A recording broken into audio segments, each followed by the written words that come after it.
Support the Freedom Flotilla from Lake Eyre to West Papua Land and Sea Convoy commences 20th of July from the shores of Lake Eyre, South Australia.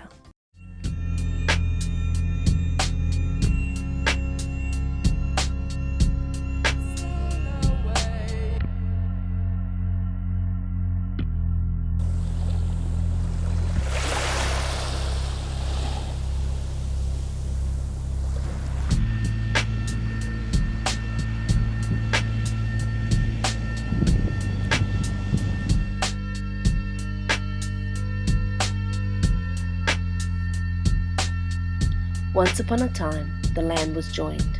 Australia split from her children the islands of Melanesia. Just below the surface of the sea that now divides us are hidden treasures of forgotten stories and cultural knowledge that reveal a deep connection with land and people. Water is life. Follow the dreaming story of the water from Lake Eyre Basin to our brothers and sisters' land in West Papua. The people of West Papua are suffering. We have a responsibility to care for our brothers and sisters from across the water. We must bring the water, the fire, the love and the music to heal the country as we move in solidarity.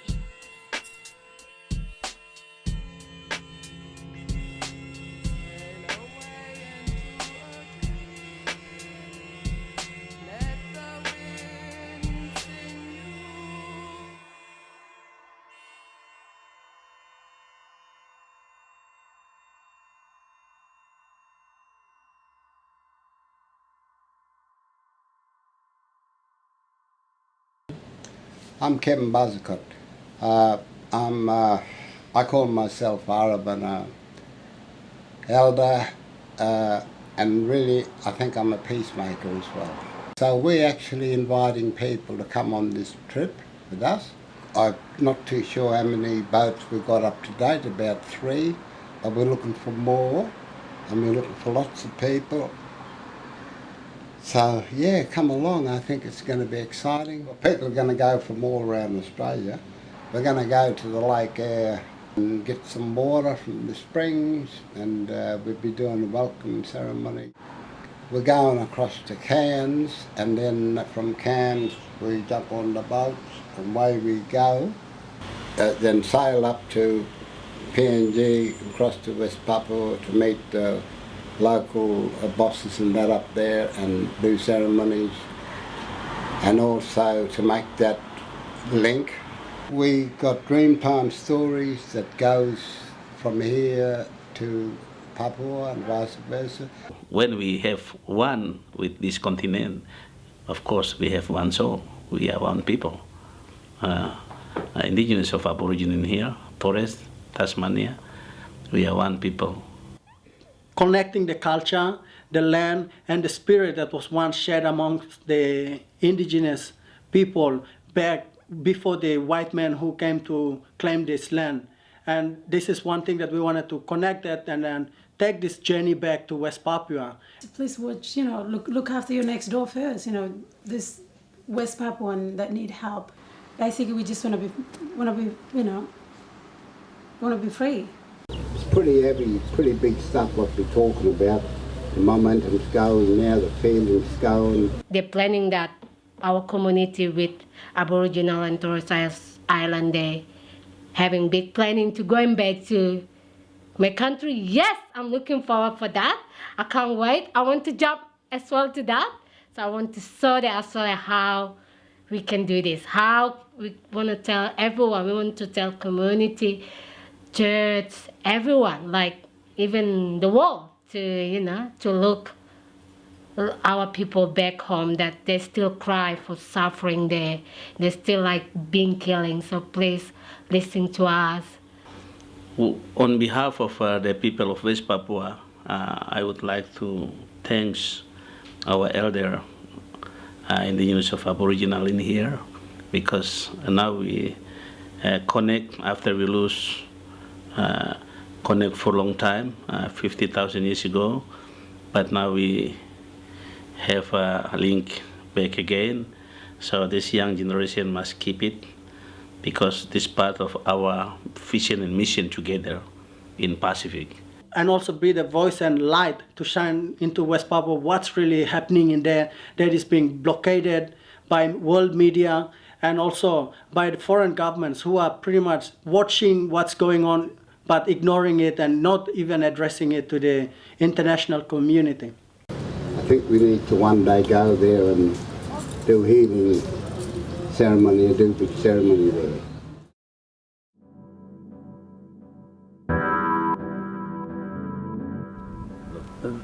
The water's better than gold, better than all these minerals to the old Arabana people, you know. It's life. The fire, we make the fire from in my area, it's not only for cooking on, but it warms your heart. You do smoking ceremony that heals yourself as well. When the whole country hurt, we hurt, and this is what we want to share our healing methods to not only West Papua but all around the world.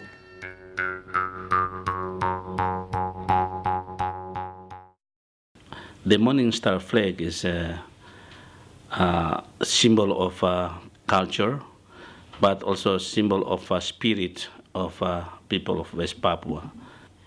It means people of West Papua, they keep the life in spirit with sunrise, and then also linked with the activity every day. It's attached with land, the water, and also the star in the sky. The West Papuan flag, it's an outlawed symbol in West Papua, and since when the flag was introduced and being used, the Indonesians they've introduced law that if you simply raise that flag, you'll be jailed for 15 to 20 years.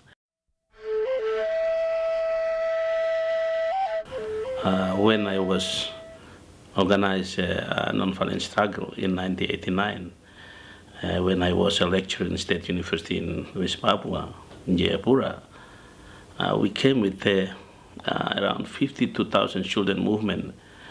And then lots of them also got tortured. And then at the time, some of us is classified as we are leaders. So they took us and myself. But I was as a political prisoner for 10 years. The Indonesian military invaded West Papua in 61. It was 19th of December 1961 that the military illegally occupied West Papua. It was a sham referendum in 1969. Until now, we lost around 546,000 Papuans. So this big, massive torture, killing, and they never, give us, the right to explain why we're doing this. On one hand, we're seeing that Indonesia is moving towards democracy, where economically they're coming out very strong in the Southeast Asia region, but internally, even the Indonesian civilians, and West Papuan included, and Moluccans as well, people are still not feeling this democracy at work, and they still felt intimidated. Indonesians try to hiding something. They knew that media is a massive, weapon. Then we talk like political activists. Because when media came out with information, that's around the world, they knew what happened in West Papua. So that's why they try to blacklist the media. The bloodshed has been going on, the suffering has been going on. If this is still continue, then that means that the world is just ignoring and silence, and they don't want to support the basic human right and the dignity of the indigenous West Papuans and also other Indonesians, civilians in Indonesia in general. So I'm not only stand for West Papua, but I stand as international, also indigenous men, and also, of course, indigenous women, indigenous kids. We have right. We also want to talk to Indonesia that, please, you also have right like us. So we must doing right together so that we can against each other. let the Papuans decide their own future first. Still want to continue, still want to take my voice out there for a lot of people, especially for the women back home that doesn't have an opportunity like me to express my feeling and freedom for West Papua.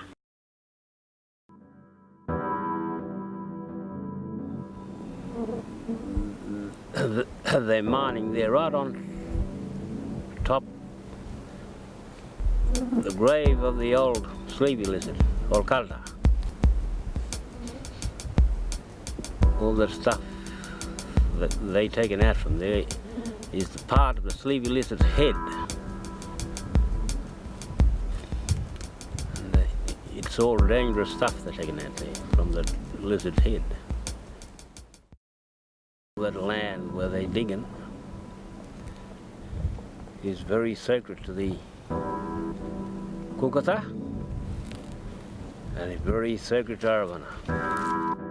The mining company, they never asked the rightful owners.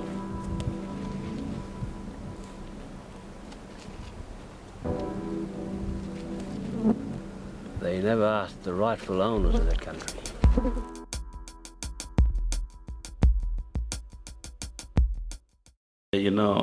Impact of mining there is, of course, it's not help. When ecosystem destroyed, it's going to destroy the human life around that area. It's mining. We have mining there, but why we poor there? But we understood that the resources is the reason why Indonesians still kill us.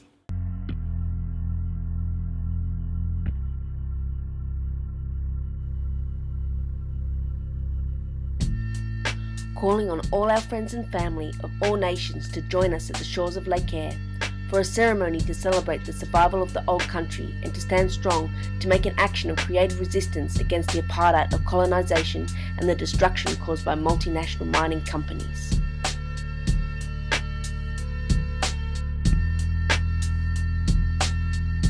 From the shores of Lake Eyre, we will follow the underground water across Australia in a freedom convoy of artists, musicians, activists and Indigenous ambassadors from Australia and West Papua. We will carry the ancient water collected from the sacred mound springs of Arabana country, the fire from Old Lake Eyre and ashes from the Aboriginal tent embassies across Australia.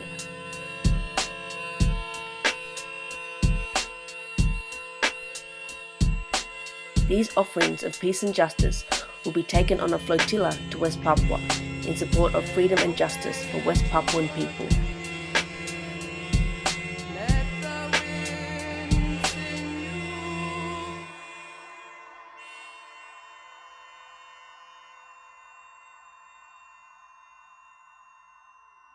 Don't miss it because we need you, and it'll be one big step towards healing ourselves and maintaining, looking after our cultural self and our brothers and sisters.